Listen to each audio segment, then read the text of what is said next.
and welcome back to Taboo Topic Tuesday. If you are just joining me or you have stumbled onto this channel, my name is Georgia Spence and I am a registered associate nutritionist with the Association for Nutrition, and I like to on a Tuesday discuss and really debunk taboo topics or topics that people perceive as a topic that I don't like to discuss, to really show that there's nothing to be scared about, that it's perfectly normal to talk about these things, to really help reduce that barrier to seeking medical attention or to discuss conditions. So first of all, I would like to apologise that I wasn't here last week. I've had quite a little bit going on last week. Everything just seems to happen all at once. It always a little bit manic over here. But I'm back, fingers crossed I'm back, and I will be here for the foreseeable future. Also, I've changed background. I'm actually in my living room on my sofa. Just picked these up, actually, completely off topic. I picked up these yellow cushions to go with my blue sofa and blue living room theme, and I think it's nice. I actually really like the pop colour. I wasn't sure at first, but I asked my friends and my family and they liked it, so I was like, yeah. No, I like it. I think I needed that clarification that it was actually okay. You know, sometimes you need a second opinion or a third or a fourth or a fifth opinion. That's what I needed, but I quite like them. Let me know what your thoughts are. Definitely not an interior decorator designer. Wish I was. Wish Daniel also was, but what can you do? Anyway, without further ado, let's go on to this Taboo Topic Tuesday. So this Taboo Topic Tuesday, I would like to talk about Irritable Bowel Syndrome, or IBS for short. So continuing on from this, I will be referring to it as IBS to save my throat and my mouth, really. I will be completely honest.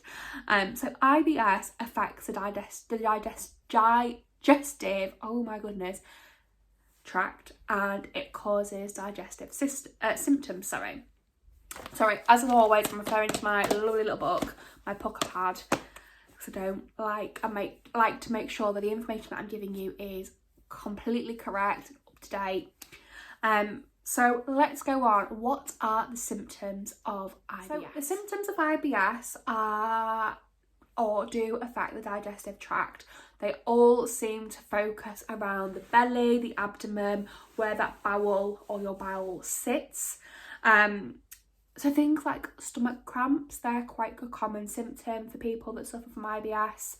Things like bloating, which in effect can, make people feel uncomfortable in tight clothing.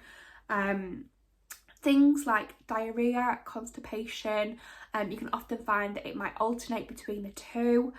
So these symptoms, so IBS is a lifelong condition, and these symptoms can affect an individual for days, weeks, months, but there's normally a break in between the symptoms. It's very rare that they are consistently there, and they normally come and go. Or in the majority of people. As always, I'm talking generally, everything affects people differently. Some people might have it constantly, some people might have these symptoms once a month. It really does depend upon the individual, but I'm just talking generally using the NHS information that I've received. So like I say, these symptoms, they can last weeks, months, days just. And they can be really quite severe. They can really, really impact a person's quality of life. They can affect their normal daily tasks, things like going to work. It can affect things like even getting out of bed can be uncomfortable. Things like passing bowel movements can be uncomfortable. Things like people might feel a little bit embarrassed about going out in public. They might be scared that they're going to desperately need to go to the toilet and pass a bowel movement. They might feel anxious because of this. They might have a low mood because of this.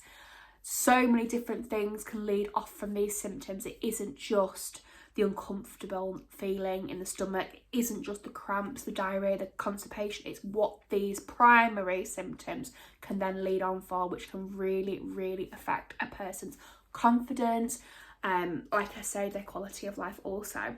So moving on, like I say, IBS is a lifelong condition, and unfortunately at present there isn't a cure for IBS. However, that isn't it. That's not the end of the story. There are various ways to help you manage your condition. There are various things you can do to help improve these symptoms. So things like managing your IBS through your diet, working with a dietitian or a nutritionist to help find these key things that can affect and flare up your IBS symptoms. Things like working with a pharmacist or a doctor to explore different medication routes as well. That can also be a big impact. People often find that increasing fibre can really help improve symptoms and their IBS. So for example, as a breakfast, you know, opting for things that have oats in, for example, to really start that day off with a good fibre content. Things like adding lots of veggies, lots of fruit into things. It doesn't have to be fresh. Things, I know it is a cost of living crisis, things like tinned fruit, dried fruit, canned fruit and vegetables, obviously. Things like adding seeds, nuts. So for example, you could have a lovely bowl of porridge with your choice of milk. It doesn't have to be dairy milk, it can be oat milk, soya milk, coconut milk, all the wonderful milks and options that, you know, that works for you and meets your needs and your ethical thoughts, etc. So a lovely bowl of porridge. You could throw in some flax seeds, some mixed nuts in there, pumpkin seeds, you know, and then drizzle over with some peanut butter or fruit even. Really, that is just an example. You don't have to eat oats. I'm just trying to highlight, if you don't like porridge, you can have things like shreddies or Weetabix, that they're also high in fibre. If you're not sure about fibre content, always look at that pack of information up the back of the packet to double check, and you should be aiming for around 30 grams of fibre per day to help with that digestive movement, to help with that bowel movement. Things like drinking plenty of water, you know, aiming for that 2 litres, 2.5 litres a day. Things like keeping a water bottle or a glass nearby, that is brilliant. These aren't just good for IBS, these are good for general well-being and wellness. However, particularly with IBS, these things can help. Some people, particularly if you're working with a dietitian or a nutritionist, things like keeping a food diary to really highlight, and a symptoms diary alongside it. So for example, writing down, so today I had cornflakes. After this, I felt really bloated. So keeping that and sort of going, perhaps this flares my IBS up, perhaps this flares the symptoms up. That sort of thing can really help you to identify key triggers, and particularly working with a nutritional professional, you're doing that safely. You're not just cutting out food groups because you think that's what's going to help. You don't need to cut out whole food groups. You can eat pretty much the majority of things, and you can reintroduce things, that sort of thing. But again, please do this safely, and please get professional advice and help with this. But like I say, it's not the end of the road. There is different things to manage it.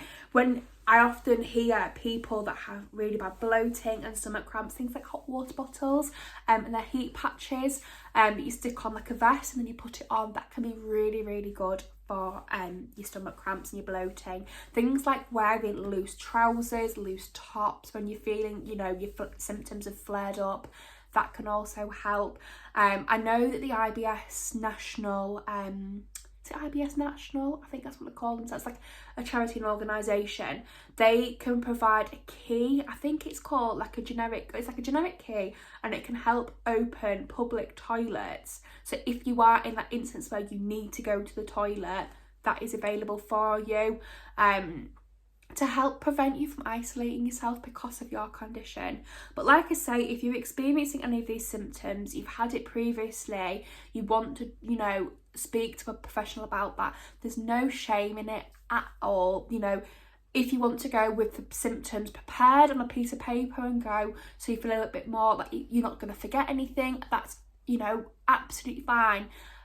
Please speak to your GP or even like a nurse practitioner at your GP, registered GP practice. That is available for you to help you on your journey. You don't need to suffer in silence. You don't need to sit there with these uncomfortable symptoms that are affecting you. There is help and support out there. In the link, I will also leave the IBS national link for you, website link for you to check out, just for further information. But any questions, as always, please let me know in the comment box or private message me. But yeah, thank you so much for listening.